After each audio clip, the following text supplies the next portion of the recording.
you're divorced, do you know that you might be eligible for spousal Social Security benefits? Well, here to talk with me about this is Allison Dorosky from Life Yield. Allison, welcome.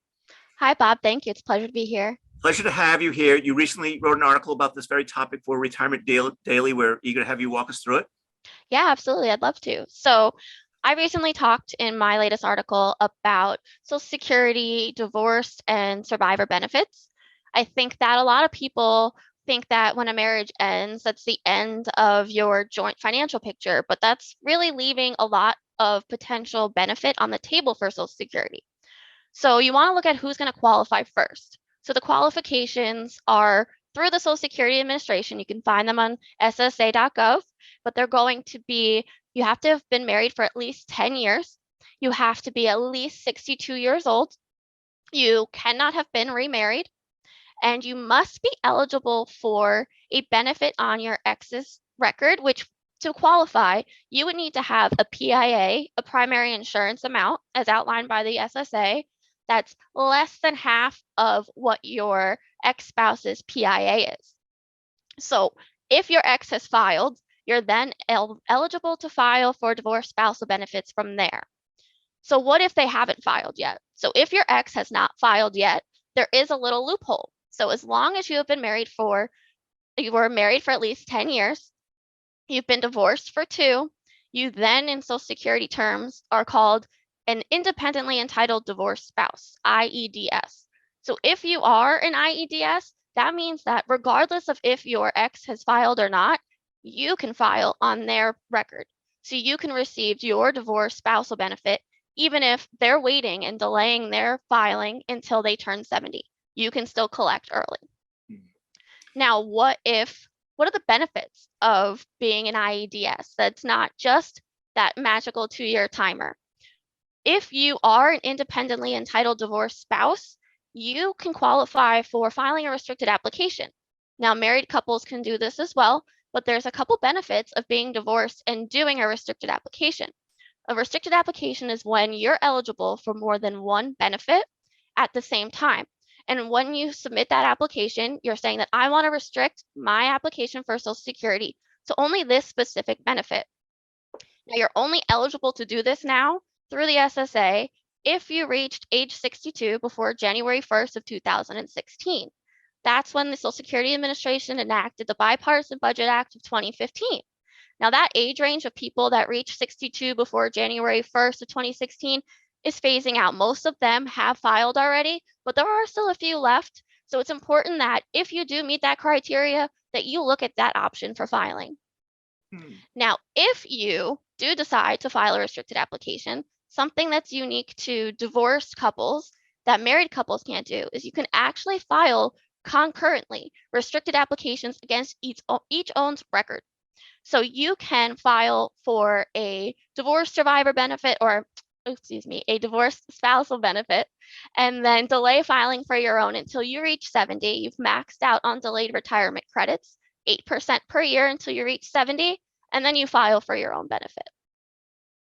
Another important thing to consider for divorce spousal benefits is you aren't impacted by the earnings test if you're an IEDS. So if your ex-spouse earns more and is continuing to work while collecting Social Security, their benefits are reduced. Their auxiliary benefits will not be impacted on your behalf as an IEDS. So your benefits won't be reduced.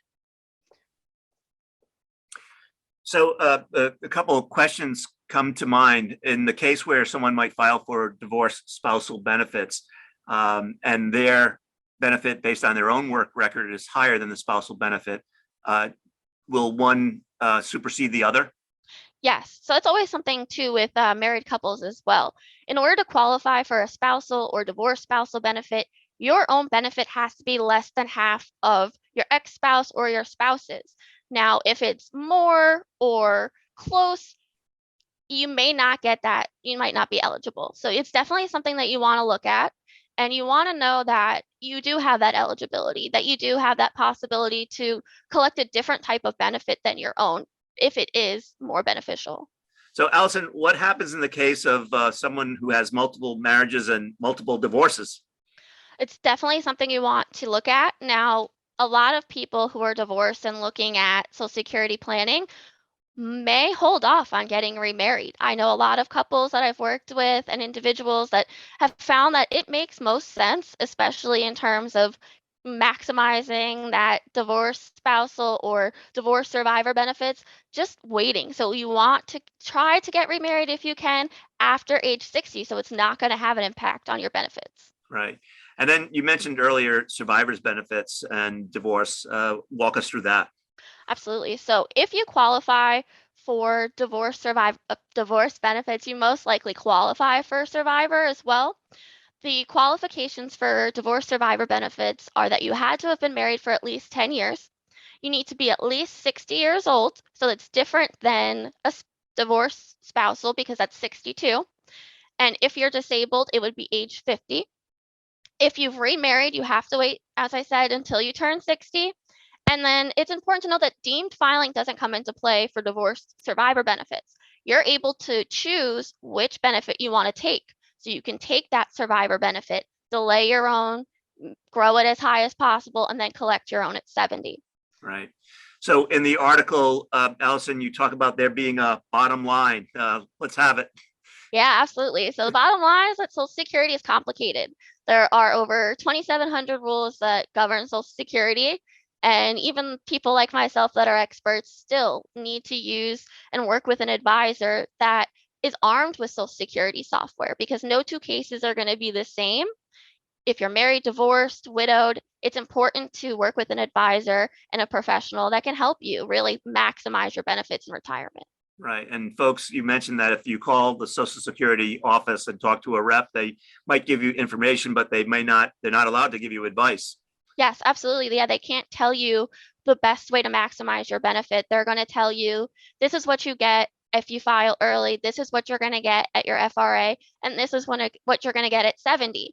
And they're not looking at everything in between. And every case is different, and you want to get the best advice that's tailored to you specifically. Yeah. Well, Allison, I want to thank you for sharing your knowledge and wisdom with us. Thank you for writing for Retirement Daily. It's greatly appreciated. Thank you. It's been a pleasure.